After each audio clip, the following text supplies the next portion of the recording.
राजस्थान की भव्य धरा श्री स्वस्थ धाम जहाजपुर में गुंजायमान होंगे श्री मुनि सुव्रतनाथ भगवान के जयकारे। परम विदुषी लेखिका गणनीय आर्यका 105 श्री स्वस्ति भूषण माताजी के सानिध्य में भूगर्भ से प्रकटित 1008 मुनि सुव्रतनाथ भगवान की 1008 जोड़ों सहित ऐतिहासिक महाअर्चना मंगल बेला रविवार 2 नवंबर 2025 स्थल स्वस्थ धाम जहाजपुर राजस्थान। असंख्य पुण्य की कामनार्थ विधान में बैठने का मन बनाएं। शीघ्र नाम लिखवाकर अपना स्थान आरक्षित कराएं। राशि जमा कराने के पश्चात दिए गए नंबरों पर सूचित करें। जब जब दुनिया में जैन धर्म का नाम आता है तो भगवान महावीर का नाम आता है, और जब जब भगवान महावीर का नाम आता है तो अहिंसा का नाम आता है। अहिंसा का मतलब हिंसा नहीं करना। चर्चा अपनी चल रही है श्रावक के मूल गुणों पर। किसके मूल गुणों पर?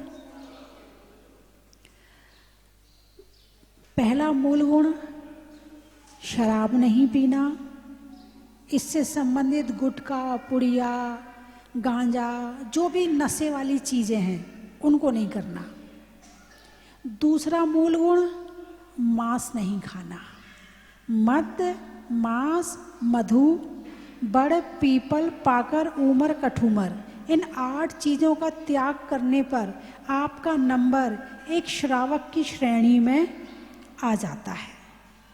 कल भी चर्चा हुई थी कि जो अहिंसा धर्म के धारी हैं वे मांसाहार नहीं करते हैं। एक शुद्ध शाकाहारी और एक अशुद्ध शाकाहारी। आप मांस नहीं खाते हैं लेकिन मर्यादा से अधिक समय का सामान ग्रहण करते हैं, बाजार का भोजन करते हैं, तो उसमें कहीं ना कहीं मांसाहार का समावेश हो जाता है, क्योंकि आपके लिए कोई छानबीन कर नहीं बना रहा है।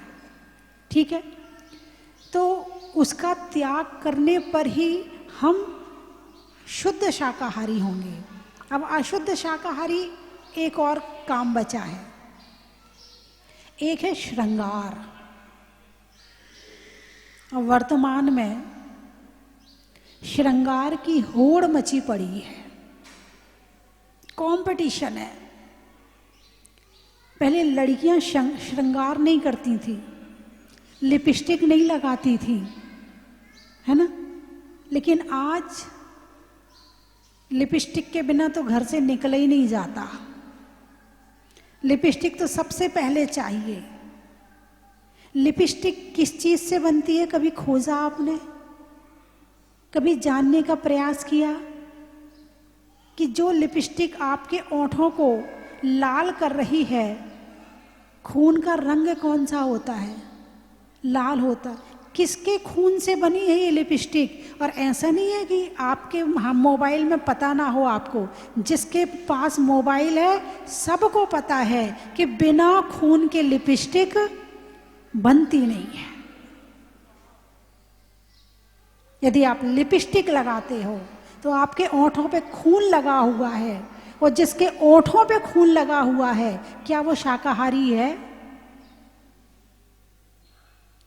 अरे बोलिए ना, नहीं है। क्या वो भगवान महावीर का भक्त है? क्या वो दीपावली पर्व मनाने लायक है? ओंठों पर खून लगाकर और भगवान महावीर की पूजा करो। कुछ समझ में आया? नहीं आया? हैं? ओंठों पे तो खून लगा है और पूजा भगवान की कर रहे हो। हिंसा के मुंह से अहिंसा की उपासना हो रही है। ये कैसा धर्म है?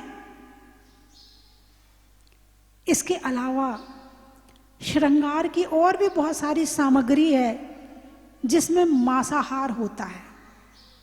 हालांकि आजकल कुछ कंपनियां ऐसी हैं, कुछ धर्मात्मा ऐसे हैं जिन्होंने शाकाहारी लिपस्टिक भी बना दी है। हाँ, बनाई है क्योंकि आप लगाए बिना नहीं रह सकते और आपसे हमें धर्म करवाने की भावना है। तो इसके लिए उन्होंने शाकाहारी लिपस्टिक का भी निर्माण कर दिया है।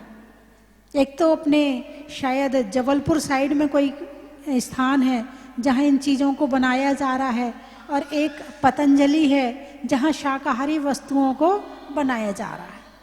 होंठों के बाद नंबर आता है दांतों का। तो दांत कैसे अच्छे लगते हैं? चमकते हुए। दांत को चमकाने के लिए आप लोग क्या करते हैं? पहले तो वो काला दंत मंजन होता था, और ये दंत मंजन की शुरुआत तो भी बहुत अभी 30-40 साल से हुई है, 50 साल से पुराना नहीं है ये दंत मंजन। पहले तो जो चूल्हा होता ना, चूल्हे की जो जले हुए चूल्हे की मिट्टी होती थी उसको बिल्कुल उससे छान लेते थे कपड़े से, और जिसने वो मिट्टी कर ली, ना उसे पायरिया होता था, ना उसके दांत बुढ़ापे तक हिलते थे, ना उसके दांत में कीड़ा लगता था, केवल मिट्टी से। शरीर किसका बना हुआ है? मिट्टी का। तो इलाज कौन करेगा? सीधी सी बात है, जिसका बंदर उससे नाचे, जिस चीज का शरीर है उसी से ठीक होगा। लेकिन आजकल वो टीवी में आते हैं, इससे दांत मोती जैसे चमक रहे हैं, इससे मुंह से बदबू नहीं आएगी, इससे ऐसा नहीं होगा, बस यही वाला खरीद लाओ। ना धर्म देखा, ना बनाने की प्रक्रिया देखी, ना ये पता कि उसमें क्या डाला जा रहा है, बस कोलगेट चाहिए। क्या चाहिए? कोलगेट। अपने गेट को चमकाने के लिए कॉल कर रहे हो। किसको? कोलगेट को।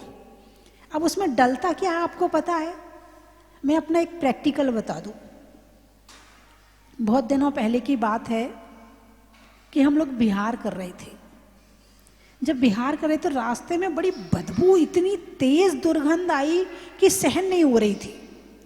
अब रास्ता वही है, निकलना तो पड़ेगा, भले नाक बंद करके निकलो। जब आगे पहुंचे तो एक पुलिया पड़ी जिसमें पानी भी बह रहा था। वहां पे एक हड्डियों का ट्रक उल्टा पड़ा हुआ था। उससे पूछा, भाई ये क्या है? बोले ये हड्डियां हैं। जैसे गांव में जानवर मर जाते हैं तो उन सबकी हड्डियां इकट्ठी करी जाती हैं, फिर वो बिकती हैं। तो इसका भी धंधा होता है। गांव में जो जानवर मरते हैं इसका भी धंधा, इसका भी ठेका होता है। बोले उसकी हड्डियां हैं।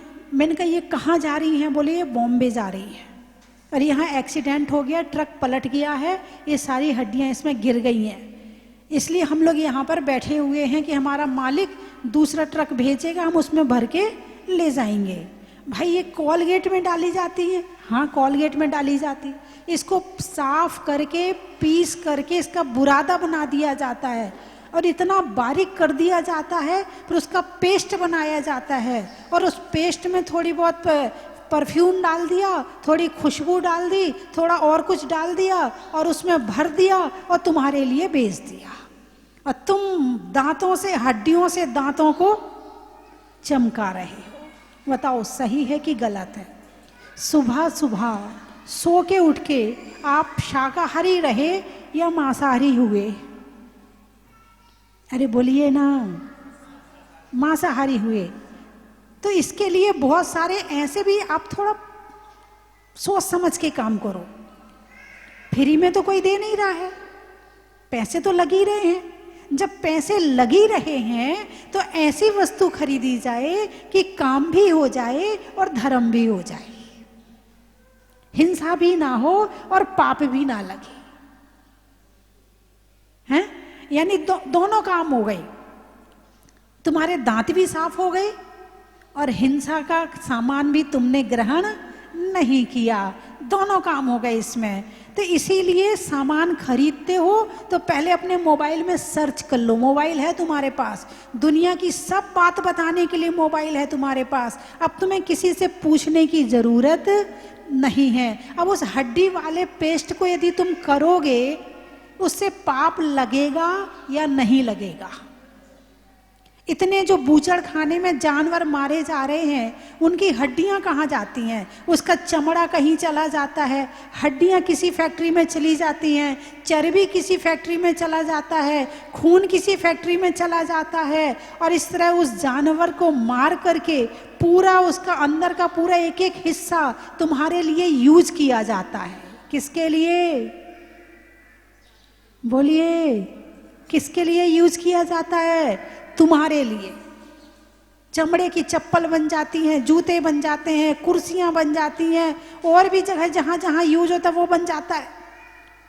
हैं? जो चर्बी होती है, साबुन लगाते हो, सुबह सुबह साबुन लगाते हो, साबुन में गारंटी से चर्बी डाली जाती है, गारंटी से जानवर की चर्बी डाली जाती है, तभी वो इतनी मुलायम होती है, तभी वो इतनी चिकनी होती है। चर्बी घी जैसे चिकनी होती है, पिघल जाती है, हैं? और जब आप लगाते तो कितनी मुलायम साबुन है, कितना मज़ा आ रहा है लगाने में। आपको नहीं पता कि कितनों की आह भरी है उस साबुन में, कितनों की पीड़ा भरी है उस साबुन में, कितना कष्ट देकर के वो साबुन बनाया गया है, कितने जीवों की हिंसा करके वो साबुन बनाई गई है, और उसे लगाकर तुम मजा लेते हो। अरे चलो साबुन लगाने ही ना, तो बहुत सारी साबुन आजकल शाकाहारी भी हैं, उसको भी सर्च कर लेना, ताकि आपका धर्म भी हो जाए और आपके शरीर को कष्ट भी ना हो और किसी जीव को भी कष्ट ना हो। यदि आप बिना सोचे समझे साबुन लगा रहे हो तो आप मांसाहार का प्रयोग कर रहे हो। एक ने अंदर का खरीद लिया, एक ने बाहर का खरीद लिया, काम तो वही हो रहा है। अरे बोलिए ना, जीव की हत्या तो हो ही रही है, हैं? तो इसी तरह से परफ्यूम है, परफ्यूम के लिए भी बहुत सारे जानवरों को कष्ट दिया जाता है, मारा जाता है, तब कहीं जाकर के वो परफ्यूम बनता है। पहले के समय में ओरिजिनल काम था, सारा काम ओरिजिनल था। खुशबू कहाँ से आती थी? घर में पेड़ लगे होते थे।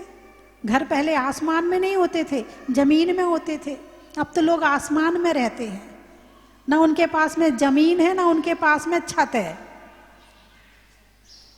अधर में लटके हैं, न जाने कब नमो सिद्धाड़म हो जाए। और उसको फ्लैट, उसको कहते हैं फ्लैट, और उसको खरीदने के बाद भी ऐसी फीलिंग आती है जैसे स्वर्ग खरीद लिया हो। अभी अभी फ्लैट खरीदा है, इतने का फ्लैट खरीदा है, घर का अपना मकान होगा लेकिन नहीं, फ्लैट में रहना वो कबूतर खाना, जहां ना धूप आती है ना हवा आती है। तो पहले के समय में जो खुशबू होती थी वो नेचुरल होती थी। पहले लोग श्रृंगार करते थे तो जो घर में फूल लगे होते थे, अपना गुलाब का फूल तोड़ा और लगा लिया, सुंदरता भी आ गई, वो जीव भी खुश हो गया कि इसने मुझे अपने बालों में सजाया है, इतना उच्च स्थान दिया है। जो फूल में जीव था वो भी खुश हो गया कि चलो मैं एक इंद्री बना तो सही, लेकिन देखो मैं कहाँ विराजमान हूं। और वहां से खुशबू अपने आप आती रहती थी। गजरा लगाते थे पहले, हैं? फूलों का गजरा बनता था, गजरा लगाते थे, सुंदरता बढ़ जाती थी। ना परफ्यूम की जरूरत थी, ना डीओ की जरूरत थी, ना किसी और चीज की जरूरत थी, हैं? श्रृंगार भी हो गया, सुंदरता भी आ गई और काम भी हो गया। और सुंदर होना है तो उबटन बना लिया जाता था, बेसन और क्या क्या डालते इसमें, बेसन, हल्दी, मलाई, नींबू, वाह, हैं? हाँ, मतलब कई तरह से होता है। तो ये जो ब्यूटी पार्लर में जाने की जरूरत ही नहीं पड़ती थी, सब चीज घर में ही हो सकती है, ऐसा नहीं कि नहीं हो सकता। अब जो आप प्रोडक्ट यूज कर रहे हैं वो ना जाने कितनी हिंसक वस्तुओं से बनाए हुए हैं और उसके माध्यम से ना जाने कितना पाप कमा रहे हैं। पाप लगेगा या नहीं लगेगा? जो जीव मर रहे हैं उनको मारने का पाप उन सबको लग रहा है जो जो उससे बनी हुई वस्तुओं को खरीद रहा है। और जब पाप लगता है तो पाप का फल सुख कि दुख? बोलिए ना, दुख। फिर क्या कहोगे, अरे हमने ऐसा कोई काम तो किया नहीं है, हमारे ऊपर सारे संकट आते हैं, हमारे ऊपर ही सारे दुख आते हैं, हमने तो कुछ किया ही नहीं। कैसे नहीं किया तुमने मारा नहीं है, मरवाया है, क्योंकि तुमने वस्तु खरीदी है। ये पूरा बाजार किस पे खड़ा है? मांग की लोच पर। अर्थशास्त्र पढ़ा है ना, है? मांग की लोच पे बाजार चलता है। जिस वस्तु की डिमांड होगी उस वस्तु की उत्पादन होगा। अब तुम जब खरीदोगे नहीं तो उत्पादन ही नहीं होगा, उत्पादन नहीं होगा तो जीव बच जाएंगे। कुछ समझ में आया कि नहीं आया? सही लग रहा कि नहीं लग रहा? तो आपको भगवान महावीर पाप से बचाते हैं, दुख से बचाते हैं, या आपको दुख देते हैं? बचाते हैं। किससे बचाते हैं? दुख से बचा रहे हैं। तुम्हें चाहिए क्या, सुख या दुख? सुख। अच्छा मुझे ये बताओ, यदि गेहूं का बीज बो तो क्या उगेगा? गेहूं उगेगा, ठीक है।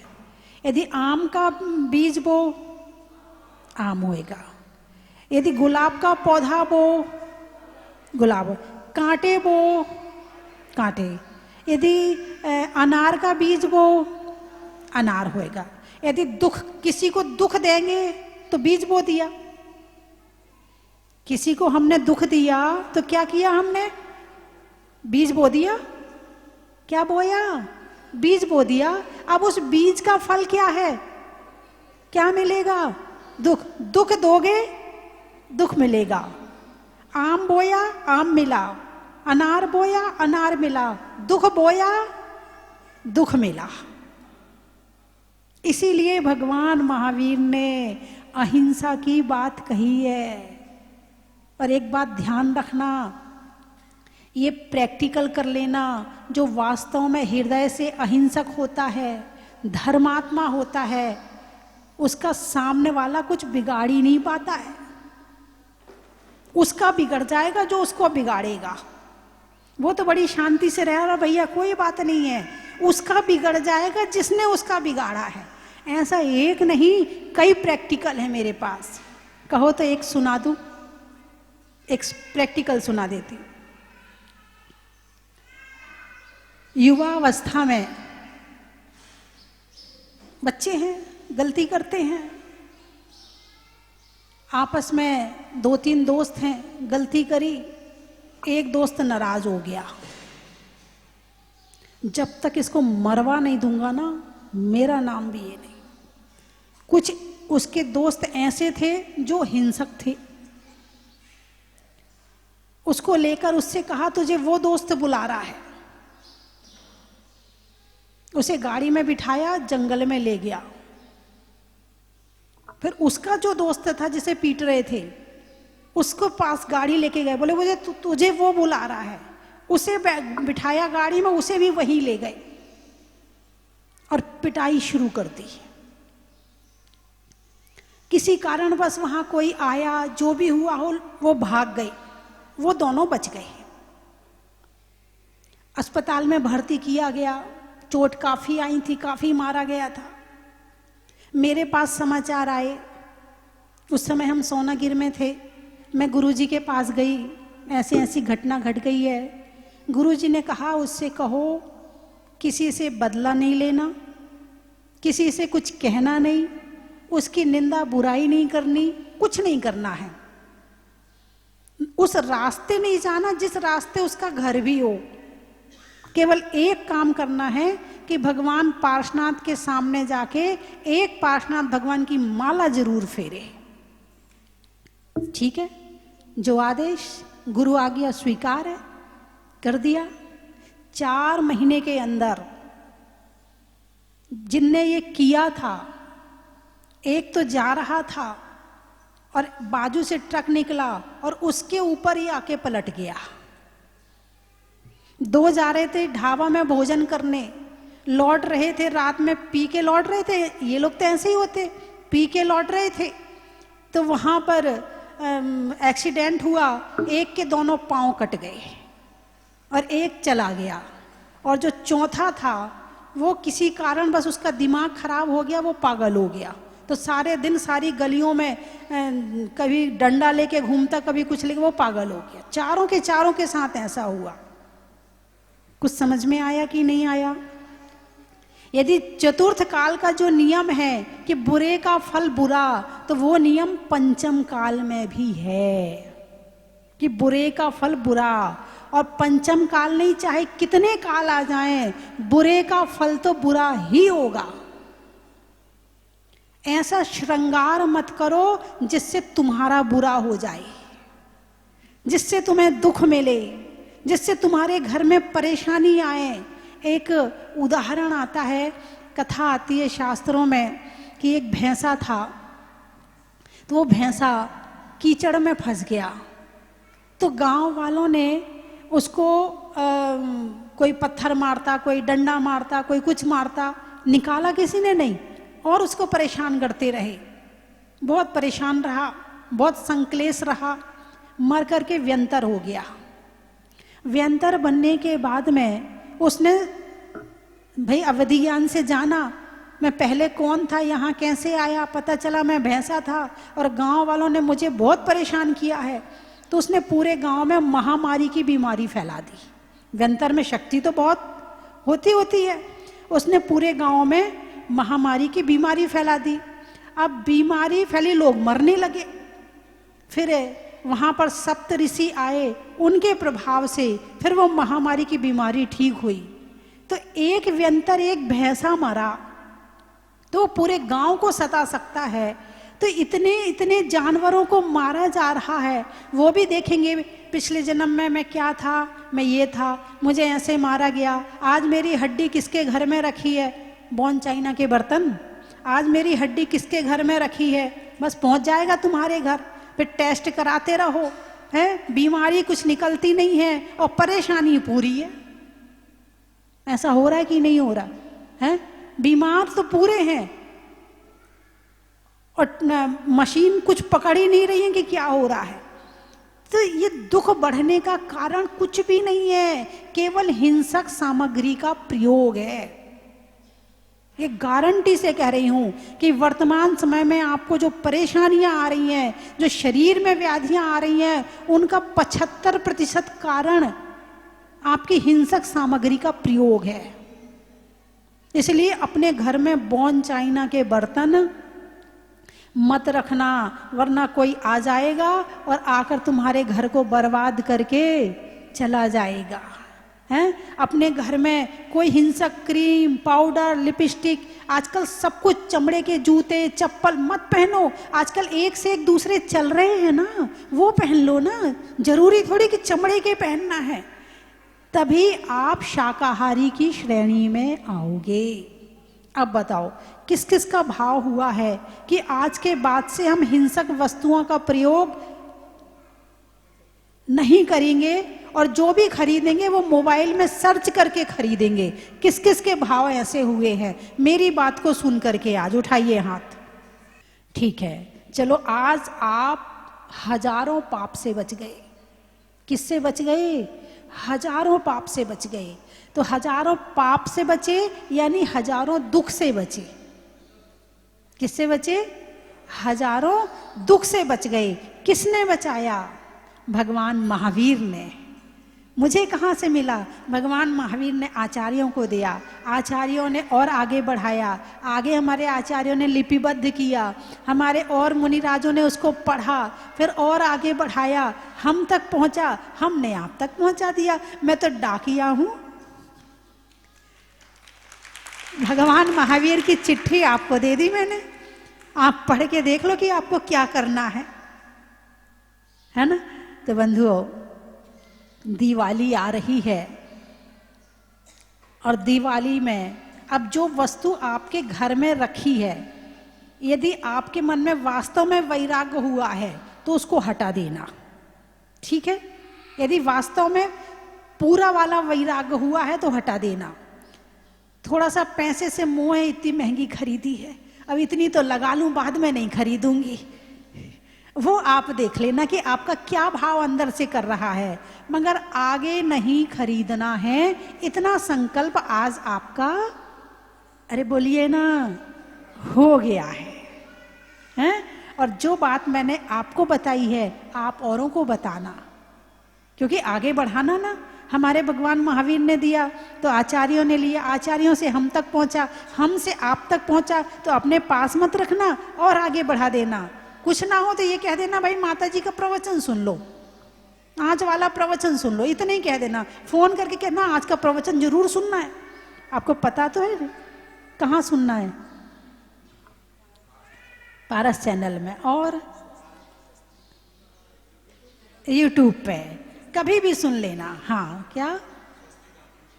हाँ, स्वस्ति धाम जहाजपुर यूट्यूब चैनल पे आप एक बार भूल जाओ तो दोबारा सुन लो, तीसरी बार सुन लो, क्योंकि एक बार में बात समझ में नहीं आती है। बच्चे जब स्कूल की परीक्षा देते तो कितने बार पढ़ते हैं, एक एक चीज को कितना रिपीट करते, तब कहीं जाके वो अंदर उतरता। ऐसे एक एक प्रवचन भी आपको कम से कम 5-5 बार सुनना पड़ेंगे, तब कहीं जाकर वो प्रवचन अंदर जाएंगे और दिमाग में सेट होंगे। वरना यहां सुना यहां निकल गया, है ना।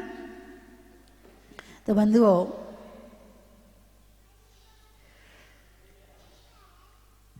अहिंसा परमो धर्मा। सत्य क्यों बोलते हैं? अहिंसा के लिए। चोरी क्यों नहीं करते? अहिंसा के लिए। ब्रह्मचर्य का पालन क्यों करते हैं? अहिंसा के लिए। परिग्रह का त्याग क्यों करते हैं? अहिंसा के लिए। तो मुख्य धर्म क्या हो गया? अहिंसा। तो आप गृहस्थी हो, आप जितना पालन कर सकते हो उतना तो करो भाई। साधु देखो, आपके गृहस्थी संबंधी हिंसा तो झाड़ू लगाना, पोछा लगाना, पानी भरना, कपड़े धोना, है ना, ये तो आपको करना ही पड़ेगा। व्यापार करना ये तो आपको करना ही पड़ेगा। लेकिन जितने से बच सकते हो, और दिवाली पर अपने हाथ से अपने पैसों में आग लगाते हैं, बोले ये पागल हो जाते हैं। तो कम से कम दूसरा तुम्हें पागल कहे ऐसा काम तो मत करो।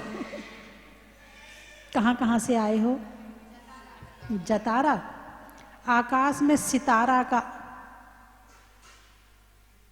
लगाने में नारा का और आने वालों में जतारा का, पक्ष में सुधी का, मंदिर में वेदी का और आने वालों में बूंदी का। बड़ा ही महत्व है। वृक्षों में बड़ का, बड़ की जड़ का और आने वालों में किशनगढ़ का। बड़ा ही महत्व है। गाने में सुर का, नृत्य में नूपुर का, आने वालों में डूंगरपुर और जयपुर का। बड़ा ही महत्व है। पूछने में हाल का, खिड़की में जाल का और आने वालों में भोपाल का। बड़ा ही महत्व है। जीवन में जरा का, रहने में धरा का और आने वालों में आगरा का। बड़ा ही महत्व है। आम की बौर का, नेता के दौर का, आने वालों में इंदौर का। बड़ा ही महत्व। फूल में कली का, तपस्या में बाहुबली का, आने वालों में देवली का। बड़ा ही महत्व है। महिलाओं में कड़ा का, भोजन में बड़ा का, आने वालों में बांसवाड़ा का। बड़ा ही महत्व है। घर में दादा का, करने में बादा का, आने वालों में गंज बासौदा का। बड़ा ही महत्व है। गुलाबपुरा। सतियों में अनंग सरा का, रहने में धरा का, आने वालों में गुलाबपुरा का। बड़ा ही महत्व है। रिश्तों में ससुर का, देवों में असुर का, आने वालों में जबलपुर का। बड़ा ही महत्व है। खेत में खाद का, भोजन में सलाद का, आने वालों में अहमदाबाद का।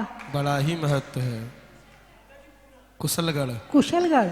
नहीं करने में गड़बड़ का, बुढ़ापे में बड़बड़ का और आने वालों में कुशलगढ़ का। बड़ा ही महत्व है। गुड़गांव। नदी में नाव का, होने में अच्छे स्वभाव का और आने वालों में गुड़गांव का। बड़ा ही महत्व है। कोटा। फूल में कांटा का, रसोई में आटा का और आने वालों में कोटा का। बड़ा ही महत्व है। रतलाम। सुबह के बाद शाम का, सिर दर्द में बाम का और आने वालों में रतलाम का। बड़ा ही महत्व है। गनौरा। गनौरा। अच्छा, भोजन में बरा का, रंगों में हरा का और आने वालों में गनौरा का। बड़ा ही महत्व है। पान में चूना का, भोजन में अलूना का, अलूना यानी बिना नमक का भोजन, पान में चूना का, भोजन में अलूना का और आने वालों में पूना का। बड़ा ही महत्व है। हो गए सारे। अनाज में चने का, पेड़ में तने का और आज के दिन सबको जिनवाणी बांटने का। बड़ा ही महत्व है। रह गया कोई? मन बोल दिया ना? मंदसर का, हाँ बोल दिया। बोलिए 24। तीर्थ ये मुनि सूरत नाथ भगवान का, मुकुट बन गया पूरे राजस्थान का।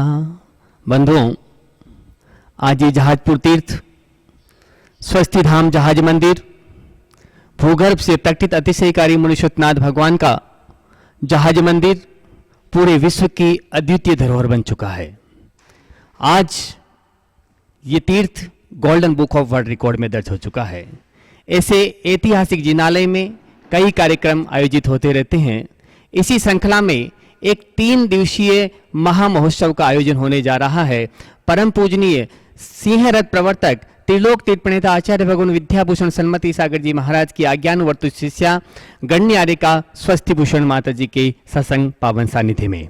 बंधुओं, ये स्वस्ति धाम आपको बुला रहा है। आने वाली 31 अक्टूबर को उत्तर भारत के प्रथम आचार्य और छाणी परंपरा के ज्येष्ठ आचार्य आचार्य भगवान शांति सागर जी महाराज की 138वीं जन्म जयंती स्वस्ति धाम जहाजपुर की पावन धरा पर परम पूजनीय गुरु मां गण्यारिका स्वस्ति भूषण माता जी के सत्संग पावन सानिध्य और निर्देशन में मनाई जाएगी। उस दिन 1008 भक्तों द्वारा आचार्य श्री की महापूजा की जाएगी। आप इस कार्यक्रम में सादर आमंत्रित है।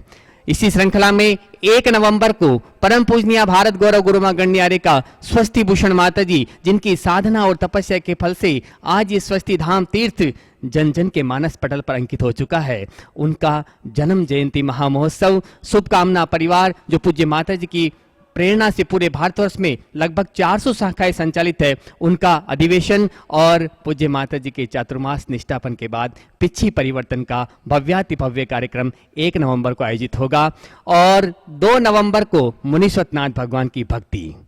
बंधुओं, 2 नवंबर को मुनीश्वरनाथ विधान का आयोजन किया जा रहा है। उस विधान में अधिक से अधिक संख्या में बैठ करके भक्ति करने का सुनहरा मौका पूज्य गुरु मां के सत्संग पावन सानिध्य में पूज्य माता जी के द्वारा रचित विधान उन्हीं के सानिध्य में करने का सुनहरा मौका हम सबको मिलने जा रहा है। तो आप इस विधान में बैठ करके भक्ति कर सकते हैं। इसके लिए एक जोड़े की न्योछावर राशि मात्र 1100 रुपये है। कोई अकेला बैठना चाहे तो मात्र 500 रुपये की राशि में आप अपना नाम दे सकते हैं। तो बंधुओं, इस 3 दिवसीय कार्यक्रमों की श्रृंखला में आप सादर आमंत्रित हैं। आप अपनी सूचना स्वस्ति धाम पर दे सकते हैं। बाहर से पधारे सभी भक्तों के आवास एवं भोजन की समुचित व्यवस्था क्षेत्र समिति द्वारा की जा रही है। धन्यवाद। माता जी, प्रातः का आपके जो प्रवचन आते थे वह देखते थे और शाम को जो मिस हो जाता था वो शाम को देखते थे। बहुत इच्छा थी जहाजपुर का मंदिर देखने की। हमने सुन रखा था कि जहाजपुर में मुनीश्वरनाथ भगवान भूगर्भ से प्रकट हुए हैं और काफ़ी की चर्चा रहती थी हर जगह। यहाँ बहुत ज़्यादा भक्तगण आते थे और वो हमको बताते थे। तो इस बार ऐसा सोचा कि सब परिवार, जिसमें मेरी माँ, मेरे भाई, मेरी देवरानी, बच्चे, सभी हम लोग आए हैं और दीपावली का त्यौहार हम लोग हमेशा जब भी अजमेर जाते हैं और हर साल जब भी आते हैं तो हमेशा यहाँ पे नेमिनाथ भगवान के दर्शन भी करते हैं, मुनीश्वरनाथ भगवान के। और मतलब इनका अतिशय हमने बहुत सुना भी है और स्पेशली माता जी के मुख से जो भी प्रवचन होता है वो हमारी जनरेशन के लिए मुझे ऐसा लगता है बहुत सिंपल। आज भी जो उन्होंने समझाया वो हमारे लिए काफ़ी सरल भाषा में जो हमें समझ में आ जाए उसके हिसाब से तो बहुत बहुत अच्छा लगता है हम जितनी भी बार यहाँ पर आते हैं। मैं जब से प्रतिमा निकली, जब से मैं जहाजपुर आ रही हूँ और माता जी से जुड़ी हुई हूँ, लेकिन आज प्रथम बार मेरे परिवार को शांति धारा और अभिषेक करने का मौका मिला तो मेरे आंखों से अपने आप स्वतः ही अश्रु की धारा बह गई और मुझे बहुत अच्छा लगा। आज मैं बहुत गदगद हूँ, बहुत प्रसन्न हूँ। इस तरह ही भगवान मुझे आपके चरणों में बुलाते रहें और मैं प्रकट होने पर जो मंदिर बना करके एक अलौकिक शक्ति का, अलौकिक व्यवस्था का दी है, वो हम सबके लिए बहुत अनुकरणीय है। हम बूंदी बहुत नज़दीक हैं, लेकिन आने की बहुत भावना करते हैं। और आज तो इतनी खुशी हुई कि हमें प्रथम शांति का, धारा का और अभिषेक करने का सौभाग्य, और बार बार भी यहाँ आते रहते हैं। यहाँ का अलौकिक सौंदर्य और भगवान की प्रतिमा का प्रभाव देखकर हम बड़े प्रसन्न होते हैं। और आज पहली बार मैंने स्वस्ति भूषणमती माता जी की प्रवचन सुने, हम बहुत ही प्रभावित हुए हैं। और निश्चित रूप से हमने तय किया है कि आपके आज के प्रवचन की बातों को हम अपने जीवन में उतारेंगे, और हमने नियम भी लिया है, उसका पालन भी करेंगे। और वास्तव में बहुत अच्छा क्षेत्र विकसित किया है। यहाँ की स्वच्छता, सुंदरता, वास्तव में हम बहुत प्रभावित हैं। हम भगवान मुनि सूरतनाथ से प्रार्थना करते हैं।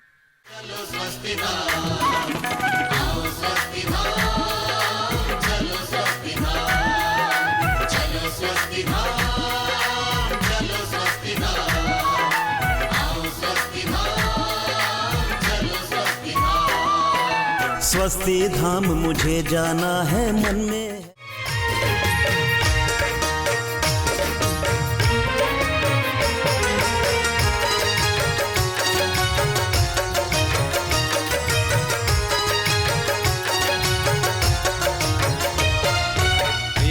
सुमित्र के राज दुलारे, माँ पद्मा जी के नैनों के तारे।